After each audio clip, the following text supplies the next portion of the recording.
Baik, Assalamualaikum warahmatullahi wabarakatuh. Selamat pagi teman-teman semua. Perkenalkan, nama saya Arif Cahyonugroho. Saya dari GT6 Paper IPB Sinarmas. Pada kesempatan kali ini saya mau menjelaskan kepada teman-teman sekalian bagaimana caranya membuat grafik garis, diagram Pareto, dan juga histogram. Namun sebelum saya masuk ke bagaimana cara membuat diagram tersebut, saya ingin menjelaskan sedikit kepada teman-teman baik dari definisi, kegunaan, maupun langkah-langkah untuk membuat diagram dan grafik tersebut. Oke, langsung saja kita masuk ke materi. Yang pertama, grafik garis atau barline. Definisi dari grafik yang menghubungkan data yang diplot dalam kurun waktu tertentu. Grafik garis ini dikenal juga dengan nama grafik trend atau grafik time series. Manfaatnya digunakan untuk mengevaluasi pola data dalam kurun waktu tertentu.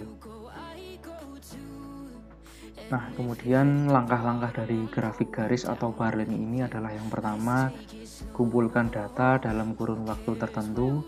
Data yang diplot bisa berupa data continuous atau data atribut, misalnya suhu, berat jenis, defect, dan sebagainya. Kemudian gambar sumbu horizontal dan vertikal dan buat skalanya. Sumbu horizontal ini menggambarkan interval waktu, sedangkan sumbu vertikal adalah hasil pengukuran atau perhitungannya. Kemudian yang langkah ketiga, plot data secara kronologis ke dalam grafik dan hubungkan dengan garis. Nah, contoh gambar grafik baris ini seperti apa? Langsung aja kita masuk ke Minitab. Nah, kita di sini udah masuk ke Minitab. Kebetulan saya menggunakan Minitab tahun 2019. Di sini saya sudah menyiapkan sebuah worksheet, yaitu jumlah penjualan motor A dan jumlah penjualan motor B dalam kurun waktu 10 tahun ya. Jadi ini tahunnya mulai dari 2010, 11, 12, 13 hingga tahun 2019, dan ini jumlahnya. Nah, kita ingin membuat grafik time series itu gimana caranya? Yang pertama kita klik grab. Nah, kita pilih time series plot. Nah, kita coba dulu bikin satu grafik, yaitu jumlah penjualan motor A. Jadi kita pilih sampel yang satu garis, kita klik OK. Nah, di dalam series ini kita masukkan mana yang ingin dibuat grafik garisnya. Misalnya kita mau memasukkan jumlah penjualan motor A, jadi kita klik penjualan motor A 2 kali. Nah, jika sudah masuk ke time series ini berarti sudah masuk ya. Nah, kemudian kita atur time scale-nya berdasarkan kalender. Karena ini kan tahun 2010 sampai 19, jadi kalau kalender kita ganti ke year, tahun. Nah, ini tahun mulainya, dari tahun berapa? Kita ketikkan 2010. Kita klik OK. Kemudian setelah itu kita klik OK lagi.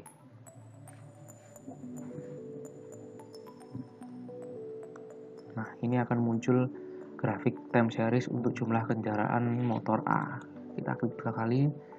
Nah, ini grafiknya seperti ini. Apabila kita arahkan pointernya ke titik-titik ini, maka akan muncul tahunnya dan juga jumlah atau kuantitasnya dari jumlah penjualan motor A tersebut. Kita klik OK lagi. Nah, kita tutup. Nah, kemudian kalau kita ingin membuat grafik dari jumlah penjualan motor A dan juga jumlah motor B secara bersamaan, caranya hampir sama, hanya beda sedikit. Jadi kita klik grab, kemudian time series plot. Nah, kita pilih yang multiple karena kita ingin membuat 2 garis. Kemudian diklik OK. Nah, itu pilih yang mana yang ingin dibuat grafik ini. Jadi penjualan motor A di 2 kali, penjualan motor B juga. Nah, kita cek lagi time scale-nya udah bener apa belum. Nah, kita atur ke year lagi seperti cara yang pertama tadi. Kita masukkan tahun 2010. Kemudian kita klik OK. Kita klik OK lagi. Nah, ini yang muncul grafiknya secara multiple, yaitu dua-duanya ya. Jadi yang grafik warna biru ini variabel jumlah penjualan motor A, kemudian yang grafik merah ini variabel jumlah penjualan motor B. Jadi sejak melihat grafik ini kita bisa melihat dinamikanya naik turunnya dari tahun 2010 hingga 2019. Oke, itu caranya untuk membuat barline atau grafik garis ya. Kita lanjut ke selanjutnya, yaitu pembuatan diagram Pareto. Oke teman-teman, selanjutnya kita masuk ke yang kedua, yaitu diagram Pareto. Jadi diagram Pareto ini pertama kali ditemukan oleh Vilfredo Pareto, yaitu seorang ahli ekonomi dari Italia. Definisi dari diagram Pareto sendiri adalah suatu grafik balok berbentuk vertikal yang mengurutkan hasil pengukuran dari yang tertinggi hingga yang terendah. Diagram Pareto ini merupakan salah satu bentuk bar chart di mana setiap balok dapat merupakan atau mencerminkan perhitungan suatu kategori, suatu fungsi atau rumus dari kategori seperti rata-rata, jumlah, atau standar deviasi, atau jumlah nilai dari suatu tabel. Jadi fungsi dari diagram Pareto ini untuk menunjukkan masalah yang disusun dari prioritas tertinggi ke yang terendah untuk menentukan masalah yang harus ditangani terlebih dahulu. Manfaatnya merupakan pedoman memilih peluang perbaikan berdasarkan prinsip vital view dari trivial many, memfokuskan sumber daya pada area atau defect atau penyebab yang menghasilkan keuntungan yang terbesar, kemudian membandingkan frekuensi dan atau dampak dari berbagai penyebab masalah. Kemudian langkah-langkah yang digunakan untuk menyusun diagram Pareto ini, yang pertama, tetapkan kategori yang relevan dengan topik yang akan dianalisis untuk menjabarkan masalah menjadi komponen yang lebih kecil. Umumnya Pareto sendiri terdiri dari 5 kategori atau kurang. Kemudian kategori yang dibuat harus saling eksklusif sesuai jenis kelompok masalah. Kemudian urutkan balok berdasarkan jumlah atau biaya. Kemudian tetapkan periode waktu. Kemudian yang ketiga, kumpulkan data, jenis data berdasarkan jumlah atau biaya, membutuhkan data tambahan atau data tidak dapat berupa hal-hal yang tidak biasa ditambahkan, misalnya yield rate, tingkat kecelakaan, tingkat komplain, dan sebagainya. Kemudian buat tabel frekuensi, dan yang kelima, gambar sumbu horizontal dan vertikal dan buat skalanya. Ini seperti yang pertama tadi, barline. Kemudian gambarkan grafik baloknya dan beri keterangan untuk setiap kategori. Setiap balok vertikal menunjukkan besarnya kontribusi terhadap total masalah. Kemudian balok disusun berdasarkan urutan nilai, yang paling tinggi diletakkan di sebelah kiri. Balok paling kiri ini memberikan kontribusi tertinggi dalam jumlah kejadian maupun biaya. Kemudian yang ketujuh, gambar garis presentasi kumulatif. Dan yang kedelapan, analisis diagram Pareto yang dihasilkan. Gimana sih contoh diagram Pareto ini? Kita langsung saja masuk ke Minitab ya. Nah, ini saya udah ada contoh worksheet untuk diagram Pareto. Jadi yang pertama itu ada komplain pelanggan bengkel. Penyebabnya ada 7 macam, itu entah itu antri lama, jumlahnya 15 orang, ongkos mahal 35 orang, spare part mahal 20 orang, hingga tidak ada wifi 8 orang. Kemudian untuk alamat pelanggannya juga ada 5 macam, ini dari Sambirejo, Sogaden, Winongo, Nambangan, dan Dolopo dengan jumlah 10, Sogaden 25, Winongo 20, dan seterusnya. Kemudian dari merek motor sendiri ada Honda, Yamaha, Suzuki, Kawasaki, di mana jumlah dari Honda ini adalah 35, Yamaha 25, Suzuki 10, dan Kawasaki 15. Nah, kita langsung saja buat diagram Paretonya. Gimana sih caranya? Yang pertama kita klik start. Nah, kita pilih quality tool, kemudian kita pilih Pareto chart. Nah, jadi kita klik start, quality control, quality tool maksud saya, kemudian Pareto chart. Kita klik. Nah, kita pilih mana dulu yang mau kita analisa defect-nya. Misalnya komplain pelanggan C1, kita klik, masukkan di sini defect or attribute data in, Kemudian ini frekuensinya. Jadi karena ini C1, maka jumlah 1. Jadi kita masukin jumlah 1 di frekuensi ini. Kita klik 2 kali. Nah, kita klik OK. Nah, kita buka grafiknya. Nah, bisa dilihat dari grafiknya ya. Ongkos mahal berada pada grafik paling kiri. Jadi ini menunjukkan bahwa ongkos mahal ini yang paling berpengaruh atau yang paling banyak jumlahnya orang yang komplain terhadap hal tersebut. Jadi ongkos ini nilainya 35, kemudian ini yang kedua spare part mahalnya, barnya ada value 20 dan sebagainya. Kemudian kita klik OK, dan kemudian kita buat grafik yang selanjutnya, misalnya alamat pelanggan. Jadi pelanggan mana ini yang paling banyak komplain ini.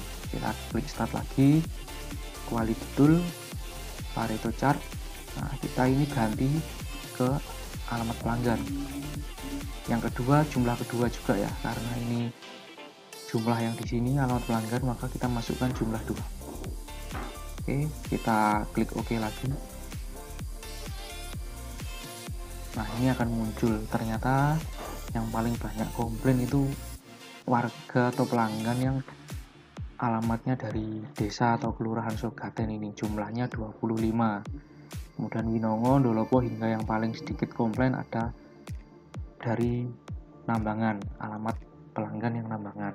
Dan sekali lagi yang terakhir, kita masukkan start lagi, quality tool, kemudian Pareto chart. Nah, ini yang ketiga, ini yang terakhir, yaitu merek motor. Kemudian jumlahnya, karena merek motor itu yang terakhir, jumlah 3, kita masukkan jumlah 3. Oke, kita klik OK. Nah, ini muncul grafiknya. Nah, ternyata yang paling banyak komplain itu pelanggan yang memiliki motor Honda. Kemudian ada Yamaha dan Suzuki, ini paling sedikit komplainnya. Nah, ini tadi caranya untuk membuat diagram Pareto. Kita masuk ke materi yang ketiga, yaitu pembuatan histogram. Oke teman-teman, jadi ini materi yang terakhir, yaitu histogram. Jadi definisi dari histogram itu adalah suatu grafik balok dari data hasil pengukuran untuk menunjukkan rank, jumlah, dan pola variasi dari sekelompok data. Histogram menunjukkan informasi data mengenai suatu data seperti titik pusat data, median, modus, sebaran data atau rank, atau standar deviasi, dan juga bentuk data. Nah, manfaat histogram sendiri berguna untuk menguji beberapa bentuk dan penyebaran sampel data, seperti satu, untuk melihat rank, data, dan distribusi dari data continuous, misalnya berat barang yang dikirim, dolar yang dibelanjakan dalam setiap pre-order, dan sebagainya.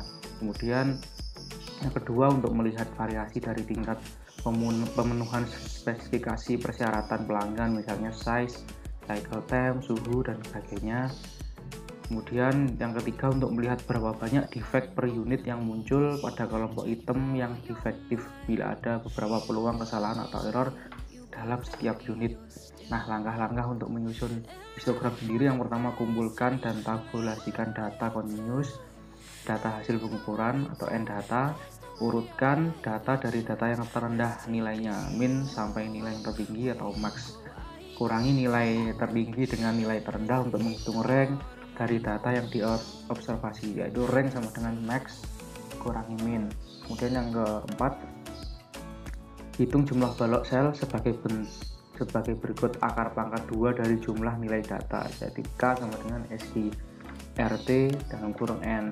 Kemudian yang kelima, hitung lebar tiap balok dengan membagi rank dari data max min dengan jumlah balok H sama dengan rank dibagi dengan K. Nah, yang keenam, beri label di sumbu X dengan nilai dari tiap balok, dari balok pertama hingga balok ke K. Kemudian yang ketujuh, hitung jumlah data dari tiap balok. Yang ke-8, sumbu vertikal atau Y menunjukkan jumlah data pada tiap balok. Yang ke-9, sumbu X menunjukkan nilai dari setiap balok. Kemudian yang ke-10, pelajari bentuk dan pola histogram dan interpretasikan. Nah, kita akan langsung masuk ke Minitab ya untuk bagaimana cara pembuatan atau contoh dari histogram itu sendiri. Nah, ini saya udah ada data, yaitu sebuah kekuatan tarik bermacam-macam, ada dari mesin A, mesin B, mesin A, mesin B. Nah, kekuatan tariknya ini ada 25, 28, 27, 23, dan sebagainya. Jadi saya akan mencoba membuat histogram menggunakan worksheet yang sudah saya siapkan sebelumnya. Jadi teman-teman bisa membuat worksheet sendiri dengan macam-macam, misalnya seperti daya tahan buah berapa hari atau dan sebagainya lah, seperti ini contohnya. Kemudian caranya kita membuat grafik histogram, yaitu yang pertama klik graph, kita pilih histogram. Nah, kita pilih yang simple with fit ya, jadi biar ada garisnya. Kita klik OK. Nah, kita pilih mana yang variabel yang mau dijadikan atau ditampilkan grafiknya. Jadi yang bisa kita pilih ini kekuatan tarik. Kita klik 2 kali sampai muncul di kolom, dan klik OK.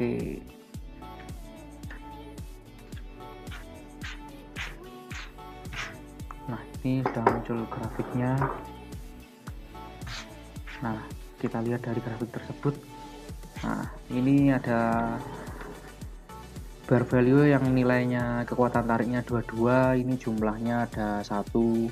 Kemudian yang kekuatan tariknya 23, ada 4, dan seterusnya. Kemudian ini polanya dari sebaran data itu sendiri, atau ini yang paling banyak ini di angka kekuatan tarik 25 dan juga 27. Nah, kita juga bisa melihat dari sini min yaitu rata-rata dari seluruh total data yang ada 30 data, ini n-nya ada 30. Kemudian ini ada standar deviasinya 2,230. Jadi simpangan bakunya cukup besar, 2 jadi ya. Oke, ini untuk yang satu grafik. Kemudian kita akan coba membuat yang 2 grafik dengan worksheet yang lain yang sudah saya siapkan. Kita sekarang sudah berada di worksheet yang kedua, yaitu toko buah, daya tahan buah, toko buah 1 dan toko buah 2. Di sini saya akan membuat grafik yang berbentuk grup. Jadi ada 2 grafik, yaitu nanti ada grafik dari toko buah A dan juga dari toko buah B, yaitu mengenai daya tahan buah dalam hari, yaitu 5 hari, 4 hari, 7 hari, dan seterusnya. Nah, caranya hampir sama. Kita klik graph, kemudian yang kedua kita klik histogram lagi. Nah, kita pilih with fit and group. Jadi ini yang menampilkan 2 grafik sekaligus dengan grup, dan ini dengan ada seperti garisnya ya. Kalau yang pertama ini tanpa garis, yang kedua dengan garis. Kita klik OK. Nah, kita pilih dulu apa variabelnya yang ingin ditampilkan.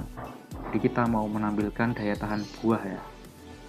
Daya tahan buah ini kategorical variable for grouping. Jadi kita ingin menampilkan daya tahan buah ini berdasarkan apa. Jadi kita pilih berdasarkan toko buahnya. Kita pilih klik toko buahnya. Oke. Setelah itu kita cek scale-nya. Cek scale type, nah, frekuensi sudah benar. Kita klik OK. Atau misalnya kita mau ngasih referensi line, misalnya di angka berapa ya nilai tengah-tengahnya. Misalnya kita pilih angka 7 referensi line-nya, kita klik OK.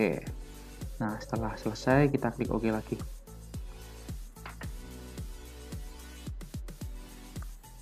Nah, ini ada muncul grafiknya. Jadi angka 7 itu ada di sini referensinya. Daya tahan buah 7 hari, ada 9 frekuensi. Ini di grafik biru, ini ada di toko buah A. Jadi ini yang min, standar deviasi, dan juga nilainya. Jumlah datanya sama-sama 25. Kemudian untuk meannya atau rata-ratanya dari toko buah A itu 6,48 hari. Kemudian untuk toko buah B ada 6,32 hari. Jadi ini dalam hari ya. Kemudian standar deviasi atau simpangan bakunya untuk toko buah A 1,636, untuk toko buah B 1,345. Untuk simpangan bakunya toko buah B ini cenderung lebih rendah ya. Nah, ini jadi cara pembuatan histogram untuk yang grup 2 data sekaligus untuk menggolongkan daya tahan buah ini tadi berdasarkan toko buahnya, dari toko buah A, toko buah B. Yang merah ini toko buah B, yang biru toko buah A. Oke. Nah, jadi itu teman-teman, sekian sedikit tutorial dari aku bagaimana caranya membuat barlen, kemudian membuat diagram Pareto, dan juga membuat histogram. Semoga sedikit materi atau tutorial dari aku ini dapat bermanfaat buat teman-teman semua. Sekian dari aku, terima kasih, kurang lebihnya mohon maaf. Wassalamualaikum warahmatullahi wabarakatuh.